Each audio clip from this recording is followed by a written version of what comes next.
Gary Vaseko.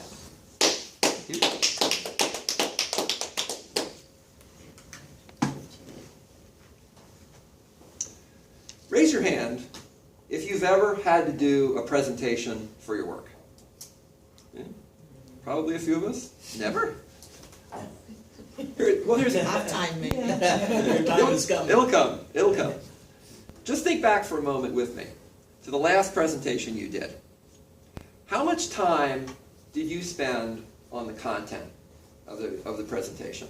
A lot. Aaron's looking at me like, not enough. But you probably spent a good deal of time, right? Yeah. Figuring out what you wanted to say, especially if the presentation had a demo in it.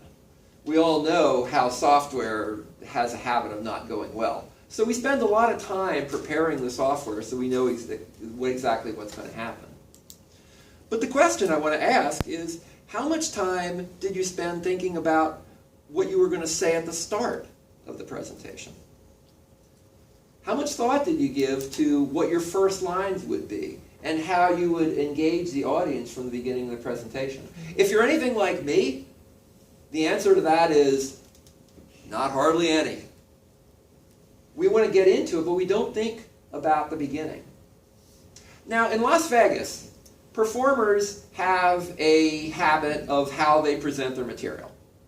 And the best material, the best song, the best joke, the best story is always last, because you want the audience to go away humming your best tune or with the joke on your lips for other people. But their second best material is the first thing that they do, because they know in Las Vegas and elsewhere that if you don't get the audience within the first 30 seconds, it's really hard to pick them up after that. You can do it, but it's hard. Now, not many of us, except for maybe Paul, get an opportunity to perform in Las Vegas. But we do get opportunities to perform in our own presentations. And so that's what we're going to talk about today. Openings to speeches, openings to presentations. How can we make them more effective? And in fact, that's exactly what the subject is, beginning your speech.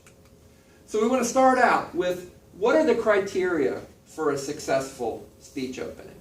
Not the details, but how do we know that we've done a good job? And one point is we want to get the attention of the audience. We certainly saw that today, didn't we, in Paul's speech, where he started out, ghosts, he got the attention. And Aaron started out, have you ever talked to customer service people? Have you been consistently thrilled with your experience? Those really drew us in, and they really got us listening to what was going on. It should also introduce the topic. You don't want to take sort of a detour, go a direction that your topic is really not about. That does happen sometimes. We'll talk about that a little bit more later. Establishing rapport with an audience. Anybody know storyteller and speaker Kim Whitecamp? Does anybody know Kim? You know Kim? Yeah. She's a storyteller from Pennsylvania. And I got the opportunity, I've seen her twice, gone to a workshop with her once. One of the things she does before every speech is she goes out and investigates the community so that she can make a direct connection with the people. She knows what's going on in their community, what's going on in their lives. So this gives us an opportunity to establish that rapport with people. And finally, it shouldn't take up your whole speech. It's just the beginning part. You got a lot of good content to come. So, what are some of the techniques? Well, one of them is to state the importance of your topic. Really get other people sharing in that belief with you. A few weeks ago, Chander was in here, and he did a presentation on washing your hands, if we remember that. Yeah. And I don't know about you, but I was going... And I was like, hey, how you doing? Yeah, I'm going to wash my hands. Exactly. It really got it, because it was important to him, it was important to us. Mm-hmm. And that really, I think, helped with it. Another technique is to make a startling statement. We certainly had that in Paul's speech today. Ghosts. It really got us in there. Smoking kills. Craig Valentine has a speech where he starts out by saying, no one has ever died from a snake bite. And then he goes on to explain, it's not the snake bite, it's the venom that kills you. There is a point behind it. Yeah. But it's a startling statement that gets you into it. Now, I do one thing that strikes me that we need to be careful about this. When I first started learning to speak, learning to make speeches, I had this tendency to say something, I don't know, sort of outrageous, stand up there like, hey! Do you know who Steve Ballmer is? He's Steve Ballmer? No. He is the, I don't know what he is exactly, but president of Microsoft, I think. Oh. Okay. Something like that. He's like Bill Gates' right-hand man before Bill Gates retired from the company. Okay. He would have this tendency to come out on stage in a presentation like this. Hey, how you doing? Yeah, woo! Ah! It's like, seriously? Does that get our attention? No. No. Well, kind of, but Right, exactly. in a bad way, yeah. Exactly, in a sense. You know, It's Steve again. yeah. Go away. Craig Valentine calls this crowd napping. You're crowd napping your audience. Nobody likes to be crowd napped. Okay, we like to be brought into the story. So that's just a caution about that. Arousing suspense or curiosity. Certainly, so many openings can do exactly that. They can really get you started and get you thinking about it. There's in many of Craig Valentine's speeches, he'll start out by saying, when I was in prison, visiting. And this got us involved. It got us engaged. It's like, what is he going to talk about when he was in prison? Visiting. So getting people's curiosity, it's a big help. It definitely leads to a much better presentation or speech. Telling a story or an anecdote. We do see that. And in Craig's speech, where he starts out by saying, when I was in prison, he then follows it up with a story about how an inmate told him, Craig, I feel like I'm on the right track with my life now. And he tells a story about that. And so having a story can really bring people into it. It also really establishes that rapport that we said. Because here we are in storytelling, and we understand that from a story we can really get honed in, we can really get engaged with a person, not just the material, but with the person themselves. And any story by Paul is a great example of that. You can really get engaged with the person and not just the material. Asking a rhetorical question. We had a perfect example of that today in Erin's speech, where she started out by saying, how many of you have ever been on the line with a customer service person? How many of you love it? Okay? That was a great opening because it really got us engaged right from the beginning. And it got us thinking, too. That's the thing, is it should get us thinking. How many openings have we been to that do the very opposite? Where the person is droning on about how it's a wonderful day, I'm so happy to be here, and this room is so beautiful. I'll talk more about that later. Beginning with a quotation. Now, this is one of those things that I think you have to be a little bit careful about. It can, as it said, it can add authority to the speech. It can amuse the audience, if it's an amusing quotation, I suppose. And it can dramatize the speech point. But we do have to be, I think, a little bit careful about it. And for one thing, at least in my view, I think it can be sort of trite. It can just sort of get oh yeah, right, whatever. And let's get on to the meat of the speech.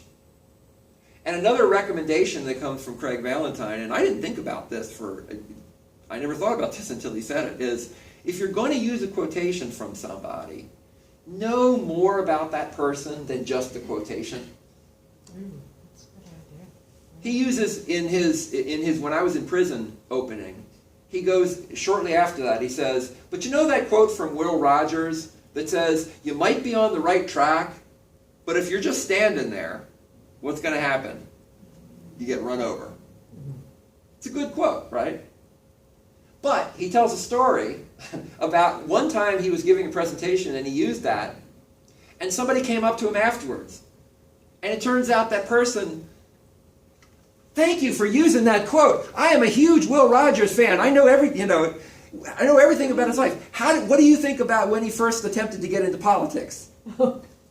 He didn't know. Whoops. Well, if you're on the right track, but you're not going anywhere. That's all he knew about Will Rogers.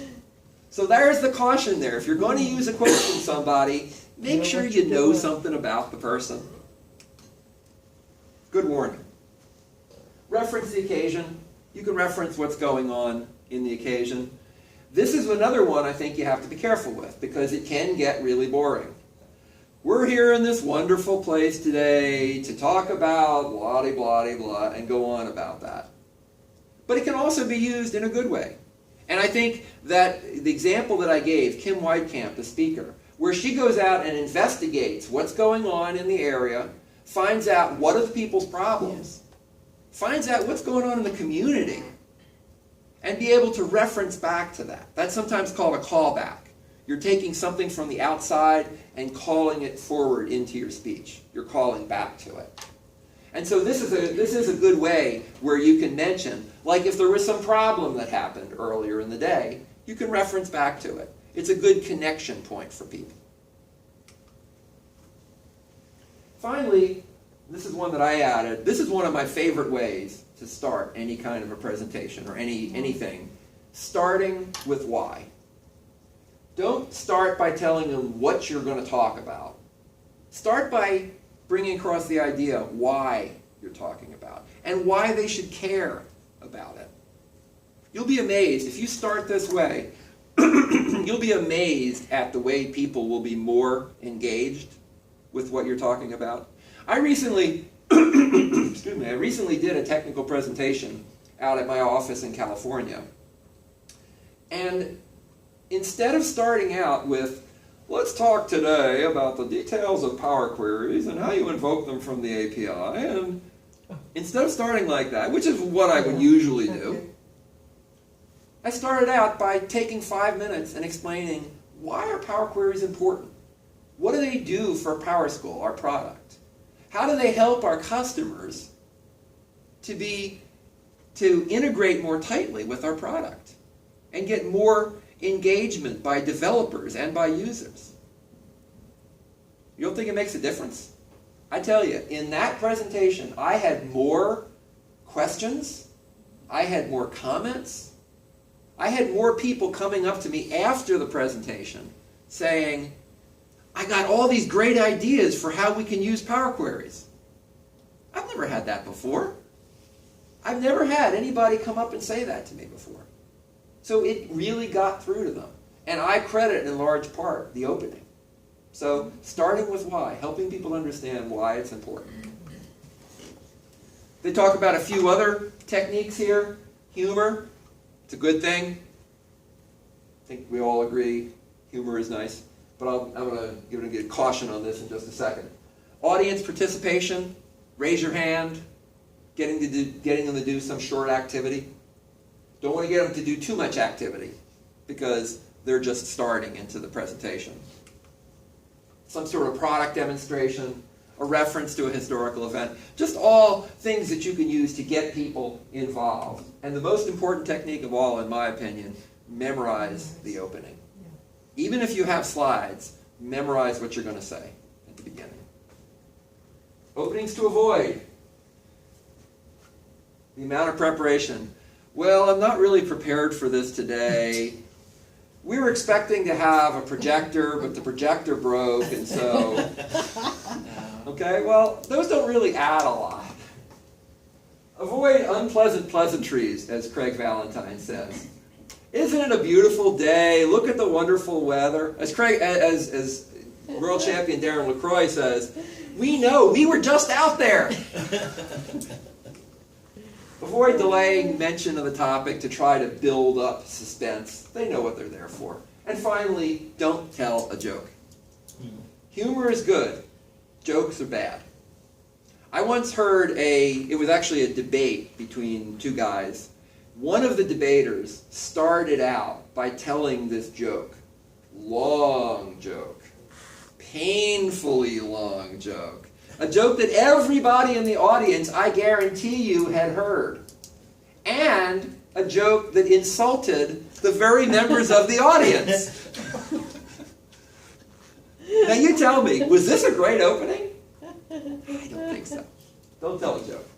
I'm going to give you some homework. Okay. Next presentation you do, try it. Try a couple of recommendations that I've said here.